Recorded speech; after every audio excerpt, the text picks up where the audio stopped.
Hi and welcome to Shadow School. My name is Matt Sandbank. Today we're making duck puppets.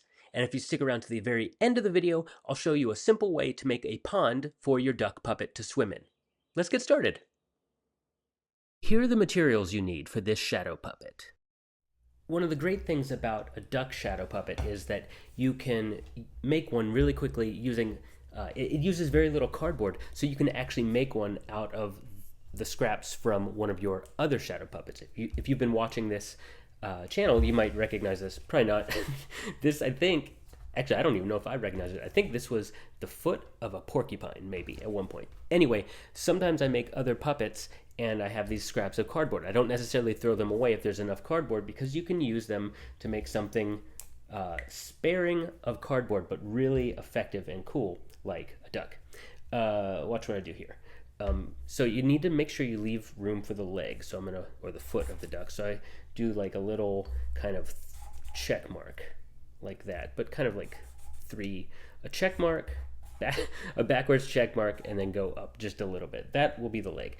And then with all this space here, you have that to play with for the rest of your duck. Let's do this. Let's imagine it coming out like this and going down like that. Okay, and then we'll add in this leg.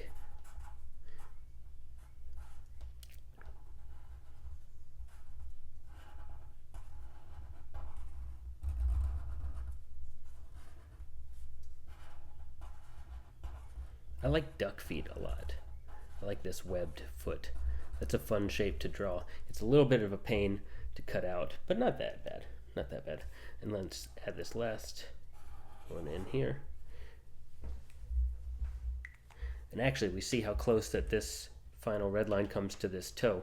I'll show you how to make your puppet more stable and move better, and have more firmness. And I'll show you how we can make that work to our advantage. I'm going to cut out here.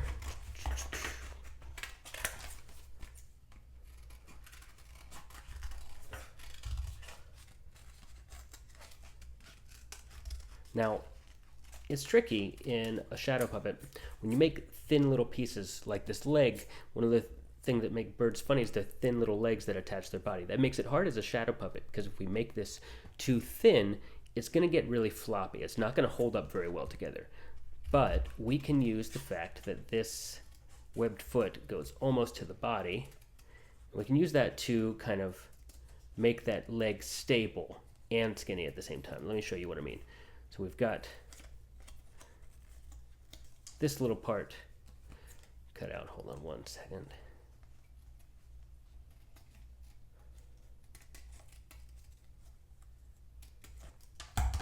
Okay. So you see what I'm saying? This is very floppy, but because it's close to this body part, what we can do is take a piece of our clear Scotch tape. Even if you have kind of frosted Scotch tape, it'll still work out fine in the end. But clear tape is what I'm working with here. I think it'll work a touch better. It'll make it just a little bit less obvious that you have that taped together. Now that it's taped together, that's not going to fall off, so that's a good, but you still get a shape that looks nice and skinny.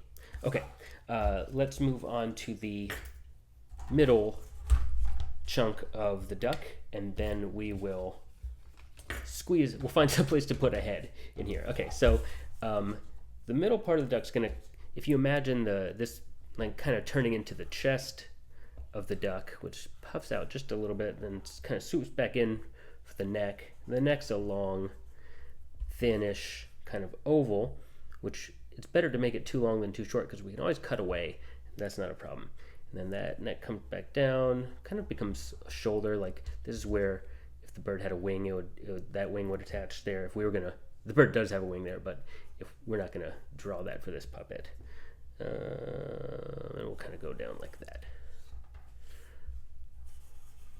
Does that look too? I think we need to actually come in like that. There we go. That's more like it. Now we do need to add a foot in as well. So I'm just going to use what we have already drawn here in our last puppet that we're using to size everything out. I'm going to trace that.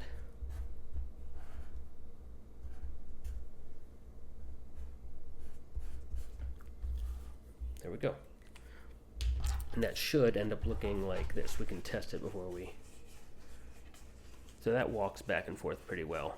We're going to end up probably actually, I can see that this is going to already poke out. So let's make that more of a kind of pear shape than it was. Okay. And now we cut out our second piece. Now, one trick I use is I used this foot to trace this foot.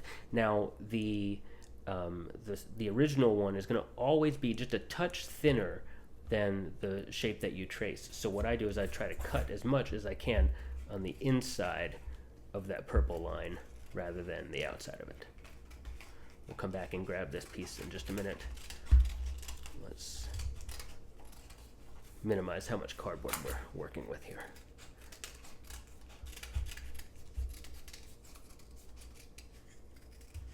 And we're back down to the part that I had traced out, so I'm making sure to switch back to going inside that purple line there. All right, and then cut that inside out, and just like that last piece we did, that leaves us with this very weak attachment, that thin leg. So we're going to use some tape to attach it. Now this one will be just a little bit more visible than the last one, because where the last one had the toe that touched the bottom of the body, this one will just be kind of free hanging. But I think that while the puppet's moving, I think the movement of the puppet will hide this kind of faint tape line. I don't think the audience's eye will be that drawn to it. And then we can make a duck that moves like that. Before we move on to the head, let's go ahead and attach these two pieces. Let's try out a dot right there in the middle of that kind of half circle.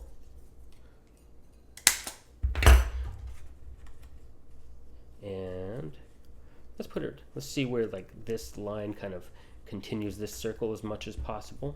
Let's put a dot right there. Hopefully we can reach all the way in there. I think we can.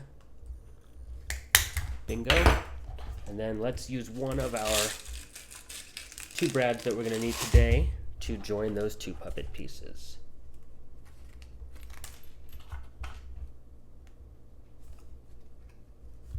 All right, and that movement is good. You see how the tape that's joining these legs has this other bonus of making that puppet move really smoothly. This leg doesn't snag with this one nearly as badly as it would if that tape wasn't there.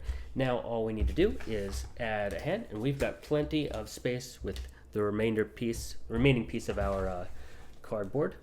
I'm going to put that neck right there. I'm going to draw that neck in a dashed line in this red, just so I can see what I'm working with.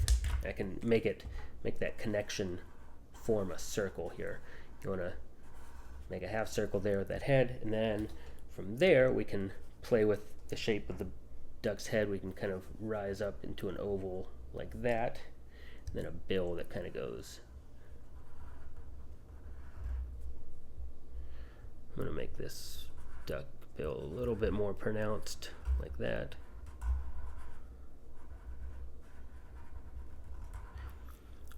In the end, you can play with a lot of shapes with this duckbill until you feel like you're happy with it. I also kind of want to make that head just a little bit bigger, a little more pronounced. Okay, let's see how that looks when we cut it out.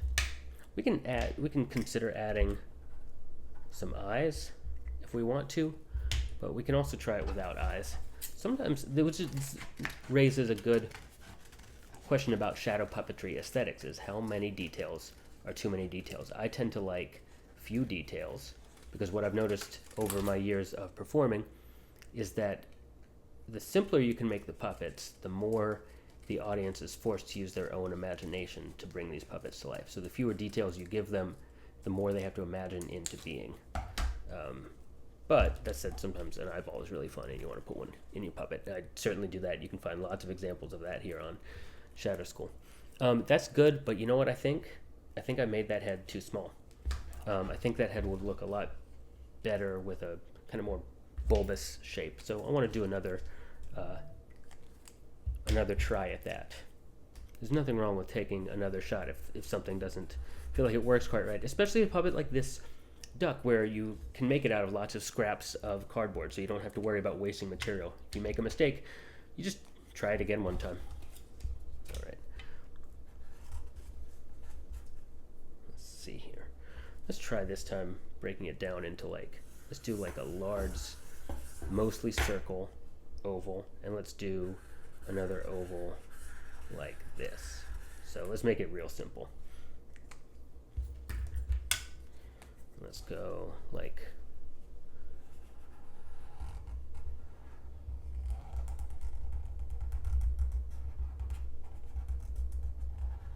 let's do that. See how that works. I think this is going to be a much better duck head.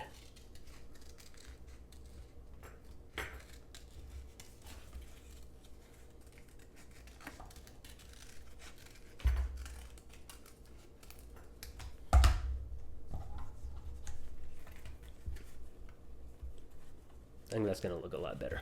But like I said, you can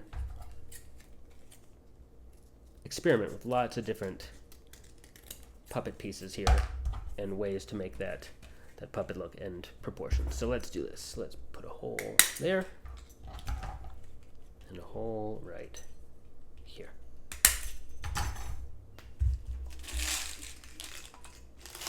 And let's join it with a brass paper fastener. We'll push that through the headpiece and then through the neck, and then fold these tabs down. And presto changeo, you have yourself a duck. All we have to do is add straws.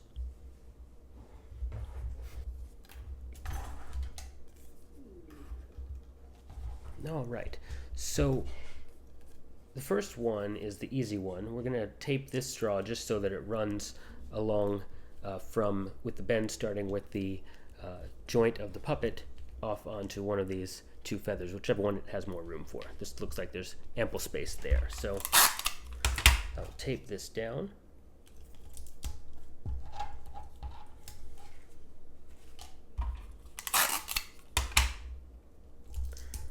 All right, now, in my excitement to finally be done drawing this duck head, after it eluded me a couple times, I put it on the wrong side. Most of the puppets I make, it doesn't really matter whether one piece is on top or on bottom. In this case, it does matter. You want the head of the duck to be on top there because that's where you're going to attach your straw, and you don't want that to be, the movement would be restricted if the pieces are, placed the other way around. So this is one of those puppets where you have to do some tucking and folding of the tape, as well as some cutting down of the straw. This straw is too long. Unless you wanted to make the straw part of the duck bill, that would be an idea to explore. But for now, I'm just going to try this more direct way for me of cutting down that straw so that it can fit on the duck's bill. And then I'm going to get a good grip there, and I'm going to fold it underneath the head of the duck. I'm going to do that one more time just to make sure this one is nice and attached on there, because I'll show you what we're going to do next, and that is to cut away some of this tape, because you see over on this side, sometimes when you fold that down, it gets attached to the other piece of the puppet, and that will restrict the movement. So make sure that tape is not in the way of the puppet moving, and then cut away some of that extra tape like that. And now we have a duck made out of a few scrap pieces of cardboard. And that is how you make a duck puppet. Now, as much fun as it is to make this duck walk across the bottom of the screen, I think it's even more fun to take this duck for a swim. To make a pond, take a long, thin strip of cardboard and attach it to the bottom third of your shadow puppet screen. It makes a body of water for your duck to swim and go dunking its head in the water and all those other things that ducks do in the water. I hope you had a fun time making this duck with me today. Don't forget to click like and subscribe if you enjoy making shadow puppets like this with me. Thank you so much. Again, my name is Matt Sandbank, and this is Shadow School. See you next time.